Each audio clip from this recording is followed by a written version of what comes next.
and welcome to Victory is Yours channel. I'm back with idioms and phrases for the week, and our first idiom is a wet blanket. A wet blanket means a person who spoils other people's fun by failing to join or by disapproving their activities. तो हिंदी में समझते हैं, इसका मतलब ये हुआ कि एक ऐसा व्यक्ति जिसको बहुत ज़्यादा किसी चीज़ों में दिलचस्पी ना हो और वो इतना बोरिंग पर्सन हो बेसिकली कि वो दूसरों का भी कोई फ़न है, कोई एक्टिविटी है तो उसको भी या तो वो उसमें पार्टिसिपेट नहीं करता, उनके प्लान को स्पॉइल कर दे या वो उसको डिसअप्रूव कर दे कि नहीं तुम लोग ये सब क्या करते हो, तो ये बेकार है, इट्स नॉट वर्थ डूइंग। ठीक है, तो उसको क्रिटिसाइज़ करके वो कुल मिला के उस उत्साह को, उस फन को कम कर दे। Okay, so our next idiom is square the circle. It means to do something difficult. तो मैंने यहाँ पे ये पिक्चर इसलिए ली हुई है बिकॉज यहाँ पे ये बता रहे हैं कि सर्कल और स्क्वायर है। तो अब आप देखिए कि अगर आप स्क्वायर को सर्कल बनाना चाहते हैं तो it's very difficult thing to do. ठीक है, तो उसके जो मेजरमेंट जो भी है, तो लिटरल मीनिंग को मैंने साथ में लिया है सिम्बॉलिकली कि आपको ईजिली समझ में आए कि it's a idiom to say to do something very difficult, या कोई ऐसा टास्क आपने हाथ में ले लिया जो ऑलमोस्ट इम्पॉसिबल है और उसको आप करना चाहते हैं। ओके, सो नेक्स्ट है keep your head above the water. It means कोई to barely avoid being consumed by a stressful or unpleasant situation। अब यहाँ पे कंज्यूम का मतलब ये नहीं कि उसमें ख़त्म हो जाना है, इट मीन्स कि मतलब कोई इतना ज़्यादा स्ट्रेसफुल या अनप्लेजेंट सिचुएशन क्रिएट हो रहा है आपके आसपास कि आप उसमें उस सिचुएशन से उबर पाना है ना, उबरना एक वर्ड होता है हिंदी में, उससे उबर पाना बहुत डिफ़िकल्ट है, बहुत मुश्किल से आपने मतलब अपने आप को उससे उबारा है।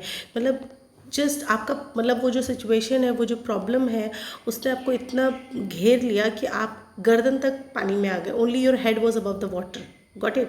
मतलब आप उसमें इतना डूब चुके थे, you are about to sink, आप डूबने ही वाले थे, आप उसमें सकम करने वाले थे, आप हारने वाले थे, बट देन इट वॉज आपने उसको बिल्कुल एकदम माइनर गैप से बचा है। ओके, सो आपका बस हेड ऊपर था। ओके, सो ये आप पिक्चर में देख पा रहे हो कि ये पर्सन जो है जो भी है, तो इट्स अ सिम्बॉलिक रिप्रेजेंटेशन कि ये एकदम परेशान होके उसमें फंस चुका है, but only his head is above the water. Okay, next is shape up और शिप आउट। ये बेसिकली मैनेजमेंट वगैरह में और कॉर्पोरेट सेक्टर में ज़्यादा यूज़ होता है कि ये सब किसी को वार्न करने के लिए कि जो आपके तौर तरीके हैं, जो काम करने का तरीका है, जो बेसिक एटिकेट्स है कलीग्स के साथ, उसको आप इम्प्रूव करो, otherwise you shall be fired. Okay, तो शेप इन, अगर आप उनके शेप के अकॉर्डिंग ढल जाओगे ना, शेप मीन है ना, तो शेप अप, तो अगर आप उसमें हो गए तो आप इन हो। देखो आप ये पिक्चर में देख पा रहे हो, तो ये जो एरो है ये अंदर की तरफ जा रहा है। ठीक है, तो if you shape up you are inside, if not then you are outside. Okay, तो आप उस शिप से बाहर हो, है ना, तो वो जो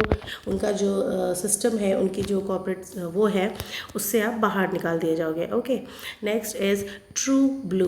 तो इसका कोई और पिक्चर मुझे नहीं समझ आ रही थी मेरे अकॉर्डिंग, तो I just found this only कि इसमें सिंपली ये है कि ट्रू ब्लू का मतलब है loyalty, trust worthiness, devoted and committed. कोई व्यक्ति जो ऐसा है जो बिल्कुल अपने शब्दों पे, अपने वर्ड्स पे, अपने वादे पे कायम रहे, किसी के प्रति अगर उसकी कोई वफादारी की बात है तो उस पर वो बिल्कुल कायम रहे एट एनी कॉस्ट, है ना, उसको आप मतलब बिल्कुल से भी वो अपने कर्तव्य से, अपने धर्म से वो बिल्कुल भी विचलित नहीं होगा। True blue. Next is bite the bullet. ये भी वही है जैसा कि स्क्वायर द सर्कल था कि टू डू समथिंग डिफ़िकल्ट। जैसे हिंदी में एक इसके लिए एग्जैक्टली अप्रोप्रिएट मुझे मिल गया कि जैसे कहते हैं नाको चने चबाना, तो मतलब उसमें भी वही है कि कोई दुष्कर कार्य करना। तो यहाँ पे भी सेम है बाइट द बुलेट, कि बुलेट तो ऑलरेडी बहुत टफ है and you have to bite it, है ना, तो इस तरीके से। नेक्स्ट नहीं है। Okay, so this was all for today. Thank you friends for watching. Please share, subscribe and be victorious.